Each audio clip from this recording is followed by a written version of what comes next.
If we look at the numbers of people struggling with sleep disorders, it's staggering. The National Institute of Health suggests that approximately 70 million American adults have insomnia, and an additional 20, possibly up to 30 million American adults have sleep apnea.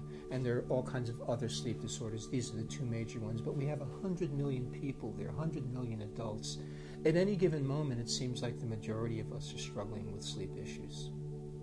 So some of the liabilities of not sleeping well are most obvious with sleep apnea. People with apnea tend to believe that they're sleeping well, but they're having numerous awakenings or arousals through the night. They develop quick amnesia for these and wake up in the morning thinking they've slept a long night, when in fact they haven't. They tend to suffer pretty dramatically from excessive daytime sleepiness, from fatigue.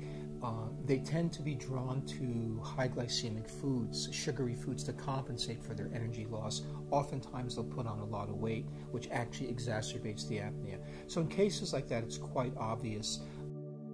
People who struggle with insomnia tend to have less obvious symptoms. There's a very gradual erosion over time of a lot of their functionality.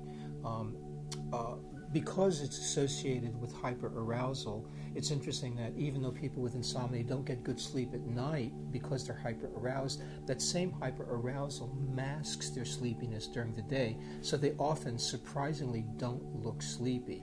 But what's happening is they're overcompensating over a period of months and years, and eventually this can take its toll on their health. And it varies from person to person. What also happens over time with people who don't sleep well, either with sleep apnea or insomnia, is it increases dramatically their risk for mood disorders, specifically depression.